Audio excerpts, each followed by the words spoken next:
live? All right.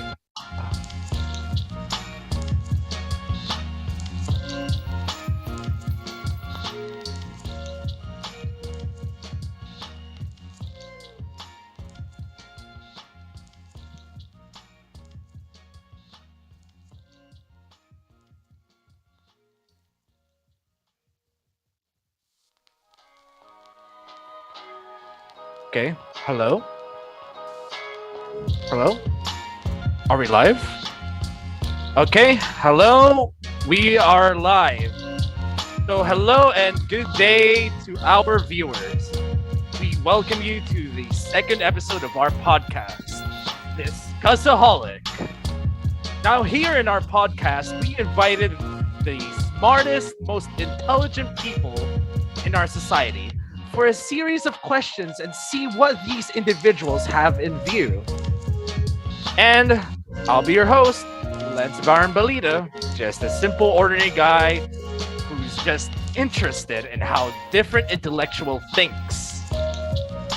And now we have invited special guests for our second episode, and I am thankful for them to extend their time for us. Here, we have professors ranging from different universities. J.E. from CEU, and Enrico from LaSalle, and last but definitely not the least, Reginald from UP. Man, a second episode, and we already have people like these in our podcast. I'm ecstatic to hear more about them. So, how are you guys? And I would like you to introduce yourselves. Thanks for asking. I'm doing great. I have been working a lot these past few days since finals week is currently ongoing. Hence, it is also a tough time for us professors, It was difficult for me to fit this discussion into my schedule, but it's really a pleasure to be here now. So, what about yourself? Tell me more about yourself. I am an information systems professor in CEU. I also graduated from Mapua, and I took the program computer science back then. And I decided to take up some teaching units so I can enter the academic industry because I felt like it was my vocation to be an educator. Now, here we are. I have been teaching for 6 years now, and I can say that everything has been smooth sailing so far. That's great. You look 6 years in teaching. Wow, I hope you're doing great. I'm sure you are. So how about Enrico? Well, let's hear more about Enrico. Oh, hello. I am doing really well. A lot of things going on. My schedule is really tight, and I am happy to be part of this podcast. Thank you for inviting me. Oh man, I really appreciate your taking your time for this podcast, and I'm thankful for coming here. How about you introduce yourselves for everyone? So I am currently teaching computer programming in our university, LaSalle, and my name is Enrico Rafael B. de la Cruz. You can call me Echo, and I am an IT professor in LaSalle. I graduated at Mapua University with a degree of Bachelor of Science in Information Technology 6 years ago. And I am proud to say that teaching is really my dream. That is why I really pursued it after I graduated. Oh, I see. Wait, did I just hear that right? Both of you? 6 years ago, Mapua University? Is this some little reunion I should be knowing about? Do you guys know each other? We've met each other before.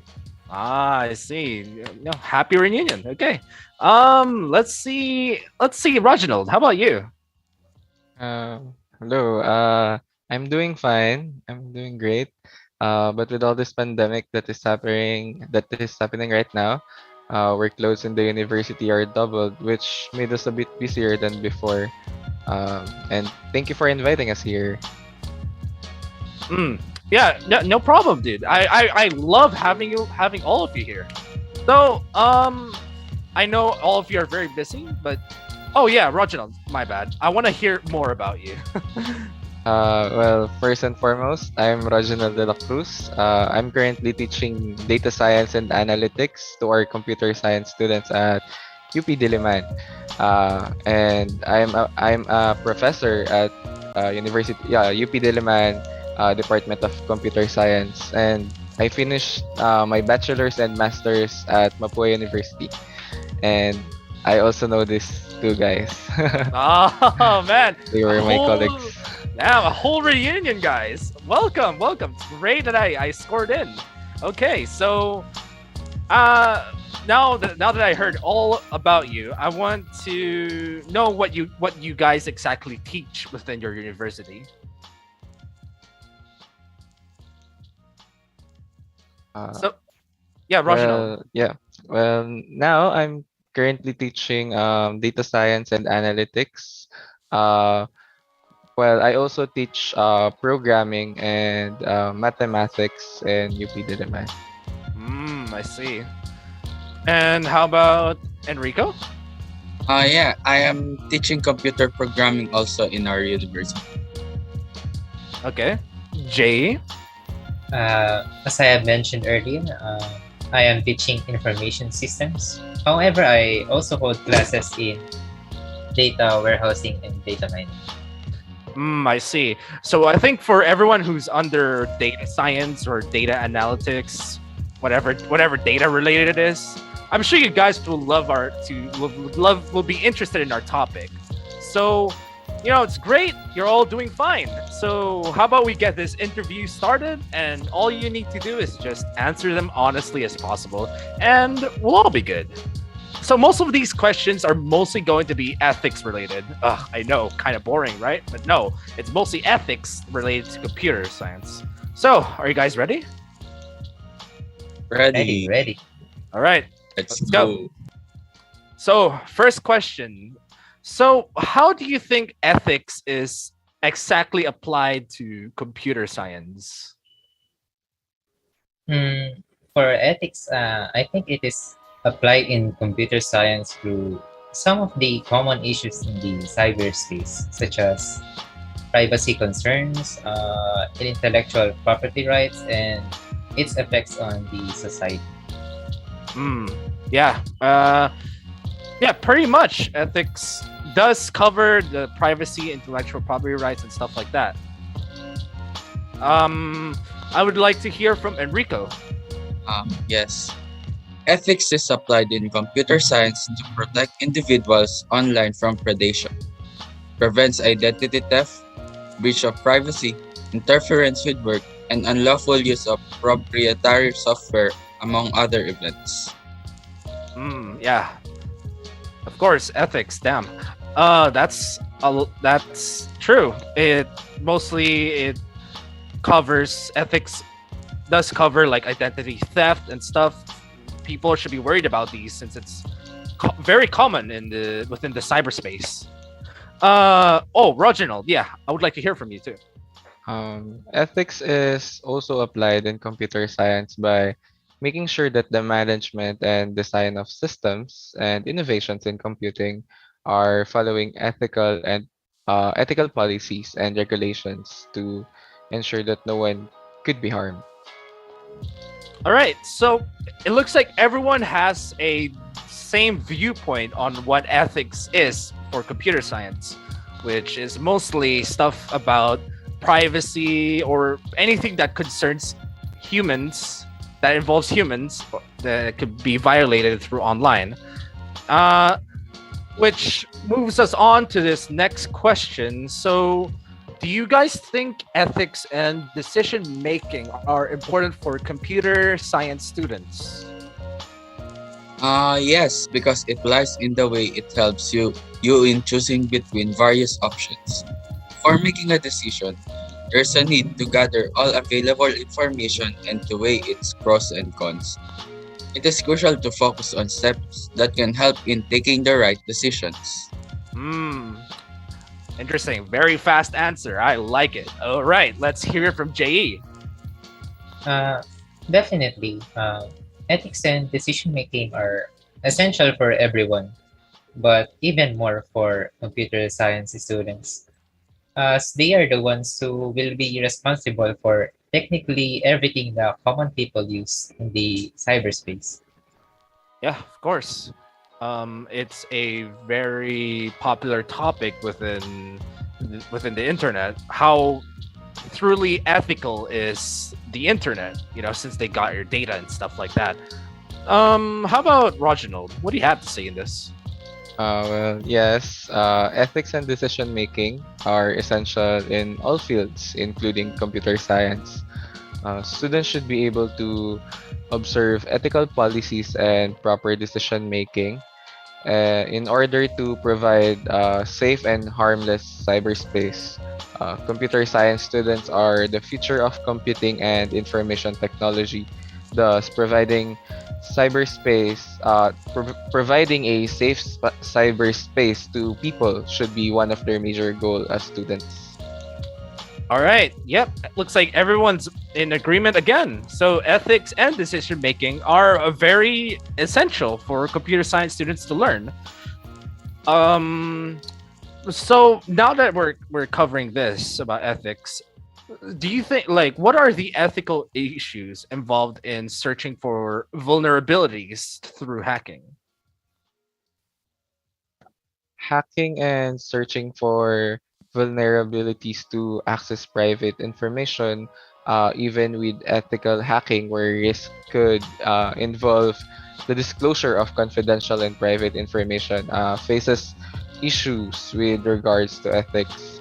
Hacking violates the people's rights to privacy and security uh, of the data and information that they possess. Hacking, maybe it white hat or black hat, could face ethical issues if information and data are disclosed without the consent of the source of the information itself. Hmm. Yeah. Interesting. Oh, that's my first time hearing about white hat and black hat hackers. I see. Um. All right. So Je, what do you have to say? Hacking. So on the bright side, hacking may find vulnerabilities of a system, but in the beginning, it is a matter of permission from the subject being hacked. Because hacking, even when done without malicious intent, it is still hacking, and it gets even worse, especially without prior consent from the subject. Of course, of course. Yeah. Of course, there should, and in some countries, there's already laws for hacking as well, where it needs consent or anything like that of a matter. Um, yeah, it's very interesting to hear your reply because there are stuff where hacking is considered to be essential to improve the system security and to prevent any more future hackers. That's why there are white hackers or white hat hackers. How about Enrico? Yes. I think that one ethical issue includes lawsuit due to confidential information. Legal conflict between the organization and the ethical hacker may begin as a result of such disclosure. Ethical hacking isn't done correctly, it's quite possible for it to turn into a legal conflict. Mm, yeah, that's true. Yeah, looks like everyone's still in the same viewpoint. There are stuff like good hacking and bad hacking. So there we go. So for our next question, since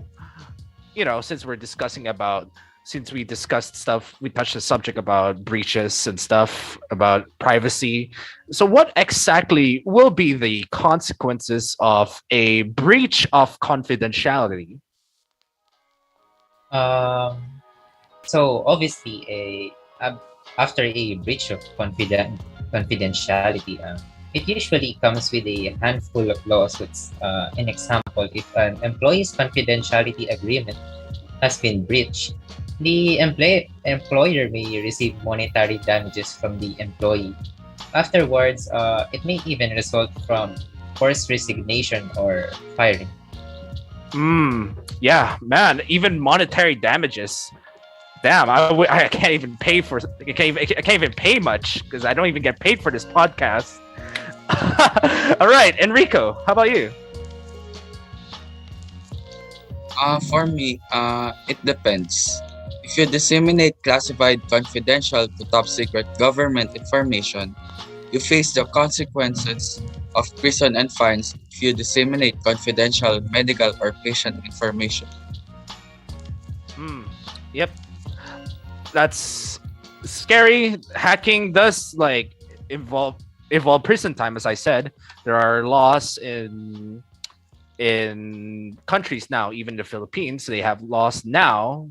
And how about Reginald? Well, it's too bad to hear that you're not being paid for this podcast, but at least you're doing something good for the people, Yeah. for free. Yeah. But breach of confidentiality could result in loss of business relationships and is also punishable by law. Violation of confidentiality agreements could also lead to employee termination. Yeah. Yeah. So yeah, you guys make great answers, and that is very true. Hacking is very punishable for law. Even before, I heard in the Philippines there was this Filipino who made like a virus that possibly breached multiple emails and caused an outage before I wasn't born at that time, but there wasn't any cyber laws at that time in the Philippines. And after that incident, they that's when they recently put up the cyber law and how hackers should be fined for it. All right, that's great. That's great. So for our last question, and what do you think should be considered in terms of applications of artificial intelligence to healthcare services? So, healthcare services. In terms of artificial intelligence, it needs enough training data so that it could function from its intended purpose. With this data, they start to see relationships, develop some understanding, and make evaluations. In short, the better the training data, the better the model performs. So the problem with this in healthcare is that not every patient will agree to give their confidential data to every services provided by the hospital. So with this in mind, healthcare institutions should ensure the confidence of their services that are guided with AI to years of training and with, of course, the consents of the patients. Mm, yeah, of course. So yeah, I myself believe in artificial intelligence, and I think they can prosper, and it's extremely beneficial in the future, in my opinion. But of course, not everyone would understand, and not everyone will be able to consent on giving away their data. It's like giving away your credit card number to this machine. Like, why would you do that? Which is understandable. Yeah, that's why people need to know, or like they need to let the people know that the AI itself is truly at par, or it's truly ethical. So how about Enrico? Let's see what you have to say. I think that we should look into the accuracy of a certain artificial intelligence.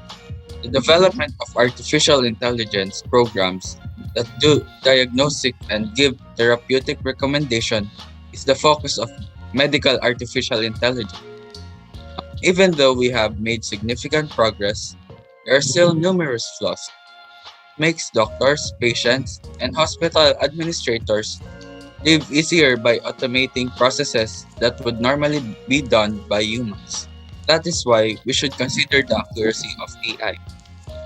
Of course, yep. As much as AI is truly a amazing concept, there are still flaws from it, of course, which will be constantly improved in the future and possibly future generations.